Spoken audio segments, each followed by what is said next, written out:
안녕하세요. 빵식이TV 빵식입니다. 시청하시기 전에 좋아요 버튼 한 번씩 눌러주시고 알람 설정과 구독 버튼이 잘 체크가 되어 있는지 확인 한번 부탁드리겠습니다. 그리고 빵식이TV 멤버십 가입 안됩니다. 한 달에 1,990원으로 이 빵식이TV 굉장히 힘들지 않습니까? 혼자서 빵식이TV가 오래오래 지속이 될 수 있게끔 부담이 안 되신다면 월 자동 결제 1,990원으로 빵식이TV를 많이 응원해 주시기 부탁드리겠습니다. 언제든지 취소가 가능하니까요. 많은 성원 부탁드릴게요. 감사합니다. 어지간한 분들은 빵식이의 스타일을 알겠지만 누구를 빨고 누구를 안 빨고 이런 스타일 아닙니다.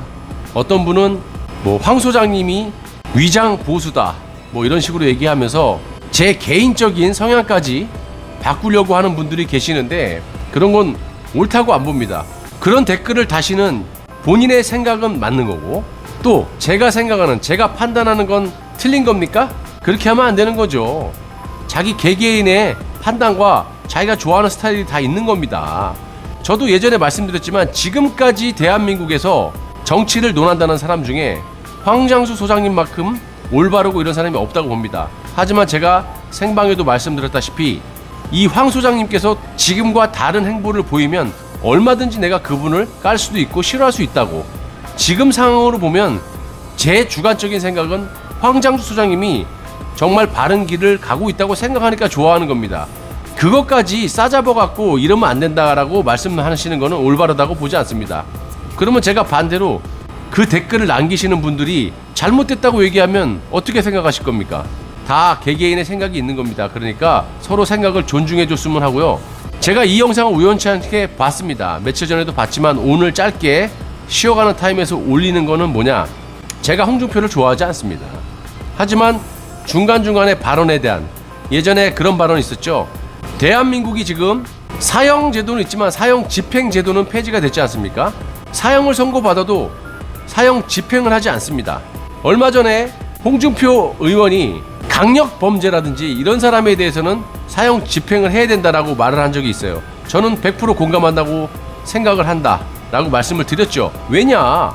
연쇄 살인범이라든지 이런 사람들은요 그렇게 강하게 처벌을 안 하면요 계속 그런 악행이나 그런 악질 범죄자들이 많이 자꾸 생기게 됩니다. 단호하게 그런 사람에 대해서는 집행을 해야 된다고 해서 공감이 돼서 그런 발언할 때만 좋아하는 겁니다. 또 윤석열도 마찬가지예요. 잘못하면 제가 비판하잖아요. 트럼프도 마찬가지고 잘못하면 비판하고 잘하면 잘한다고 합니다. 그게 맞는 거지. 한 번 잘했다고 해서 그게 맹목적으로 죽을 때까지 잘못을 해도 그 사람의 잘못을 무마시킨다면 조국을 감싸는 대깨문들 이런 사람들하고 뭐가 틀립니까? 저는 그렇게 생각을 하고 있고 앞으로도 빵식에는 계속 그런 식으로 채널을 운영할 거고 제 인생도 그렇게 살 거예요. 싫으면 싫고 좋으면 좋은 거죠. 그래서 홍준표의 발언이 얼마 전에 제가 또 마음에 드는 게 있습니다. 자, 국회의원은 영혼이 있어야 돼요. 국회의원이 국회에서 자기 소신껏 그리고 가장 중요한 건 국회에서 국회의원이 발언할 때는 리더십이 있어야 되고 자기가 주가 돼야 돼요. 리드를 할 줄 알아야 돼요. 청문회가 됐던 뭐가 됐던 간에. 홍준표의 영상을 좀 이따 보시면 알겠지만 솔직히 이런 거는 제가 마음에 듭니다. 국회의원이 이럴 줄 알아야 돼요. 리드를 할 줄 알아야 돼요. 여긴 내 집이야. 내가 주인이야 라고 생각해서 내 생각이 옳다 그러면 밀어붙여야 돼요. 나중에 욕을 먹더라도. 그런 면에서는 홍준표의 이 질이라든지 이 발언 자체가 굉장히 마음에 들어서 영상을 한번 올릴 테니까 보시고 엔딩은 없습니다.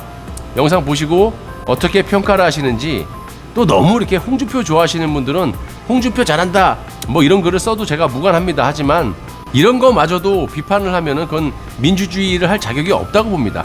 잘하는 건 잘한다고 하고 솔직히 제가 말씀드리지만 깜은 아닙니다. 대통령에. 왜? 여러 번 실패를 했고요. 여러 번 국민의 실망을 줬기 때문에 다시 한번 기회를 준다는 건 저는 솔직히 개인적으로 용납이 안 되고요. 그냥 잘하는 거에 대해서는 잘한다고 그냥 평만 할 뿐입니다. 그러니까 이런저런 말씀 마시고 그냥 개인에 대한 얘기만 싸움거리 되지 않게끔만 댓글 달아주셨으면 합니다. 오늘 재밌게 보시고요. 엔딩은 없습니다. 자, 영상 시작하겠습니다. 장관님도 국민들이 신뢰하지 않을 것 두 번이나 말했어요. 국민들이 국군을 신뢰하지 않을 것 그런 뜻이겠죠?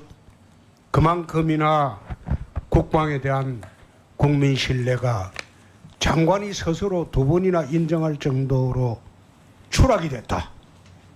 그러면 이번에 김포 경계 책임자를 보면 장관은 관리 책임자죠. 그리고 합참의장은 지휘 책임자지. 그리고 현장 책임자는 그게 해병 이사단이 됩니까? 안 그러면 육군이 됩니까? 네, 일단은 뭐 해병 이사단이고 네, 제가 됐어요. 오전에도 말씀드렸지만 됐어요. 그러면 이제는 책임을 져야 할 단계다. 지휘 책임도 져야 되고 관리 책임도 져야 되고 현장 책임도 져야 한다. 이미 장관이 두 번에 걸쳐서 국민들이 신뢰하지 않을 것, 그 이야기를 장관 입으로 두 번이나 이야기했어요. 국민들이 국방을 신뢰하지 않고 국군을 신뢰하지 않을 때는 그만큼 그 사건은 무거운 사건입니다. 이 장관이 책임을 져야 한다. 책임은 관리 책임자도 져야 하고 지휘 책임자도 져야 해요. 그리고 현장 책임자도 져야 할 정도로 이번은 엄중한 사태다. 두 번째, 국방부 금년 예산에 북핵 대비 예산이 어떤 게 있습니까? 그것은 뭐 단순하게 뭐 몇 개 사업에 얼마다라고 표현하기가 굉장히 어려운 부분입니다. 우리 국방 대표적인 예산은 것만. 북핵 대비 예산에 어떤 게 있습니까? 대표적인 것만. 그러니까 의원님께서 질의하시는 그 내용은 사실 단순하게 제가 말씀드리기가 어려운 부분이고, 저희는 북핵 위협이든 다른 어떤 위협이든 우리가 균형적으로 군사력을 건설을 해서 다 그게 연계가 되기 때문에 하는데, 기본적으로 가만히 있어 보세요. 북한의 위협, 그거는 답변 자체가 군답지 않다. 정찰, 군인은 군인답게 답변을 해야 돼요. 정찰, 장관께서도 공군 참모총장 출신입니다. 군인은 단순 명령해야 돼요. 그건 정치인들이 하는 답변이에요. 두리뭉실하게. 북핵 대비 예산이 지금 장관께서 내세울 게 없을 거예요. 북핵 대비 예산이 비대칭 전력인데, 아까 한기호 의원이 물었을 때도 참모총장 답변 들어보니까 그럼 군답지 않는 답변이에요. 군인은 단순 명령해야 돼요. 명령에 복종해야 되고 복잡한 생각을 하면 안 돼요. 그래서 북핵 대비 예산을 이번 예산에 어느 항목에 넣을지 한번 생각을 하고 이번 예산을 짜주시기 바라고. 제가 조금 세 이따가 번째, 답변 드리겠습니다. 됐습니다. 세 번째, 군이 어성에 군공항을 이전하는데 7월 31일까지 확정이 안 되면 무산이 됩니까? 지금 현재는 그렇게 되어 있습니다. 장관은 그러면 7월 31일까지 안 되면 무조건 무산시킨다? 그게 지금까지의 법 절차입니다. 법 절차가 아니고 그건 지금까지 정책적인 확인된 절차가 그렇게 되어 결정이죠. 있습니다. 정책적인 결정이죠. 그러니까 그러면 무사히 되면 1년에 소음 피해 보상액이 얼마입니까? 지금 국방부에서 보상하는 게. 대략 한 1,000억 원 플러스 마이너스로 알고 있습니다. 아니 그러니까 매년 1,000억 원을 지금 계속 떼준다? 그건 아니죠. 그래서 국방부 장관께서 책임지고 군공항이 이전되도록 하시는 게 그게 나라를 위해서 맞다는 겁니다. 그냥 법 절차가 아니고 그건 정책적인 결정이죠. 그건 법 절차가 아니죠. 정책적인 결정이죠. 그게 정책적인 결정을 하는데 인내심을 갖고 군의군을 설득을 해서 아마 29일 날인가 군의군수가 올라오죠. 내일 만나. 장관님이 보실 때 설득을 해서 이전이 될 수 있도록 해야지. 그렇지 않고 어떻게 1년에 1,000억 플러스 마이너스를 계속 소음 피해 지역 주민들한테 보상하는 것으로 그 국방 예산을 낭비를 한다는 겁니까? 그건 아니죠. 어떤 이유로도 그거는 공항 이전 사업은 장관께서 책임을 지고 하시는 것이 군을 위해서도 좋고 나라를 위해서도 좋다 이겁니다. 이상입니다. 예. 예, 의원님 그 답변 조금 드리겠습니다. 답변하세요. 그 책임 문제에 대해서는 오전에도 누누이 제가 말씀드렸지만 의원님께서 지적하신 현장 부대, 그 다음에 또 작전 지휘 개선상에 있는 사람, 뭐 이런 걸 떠나가지고 하여튼 뭐 국방부 장관은 국방 관련된 어떤 사안에 대해서도 무한 책임을 가진다라고 제가 답변을 드렸으니까 이번 조사 결과에 따라서 하겠습니다.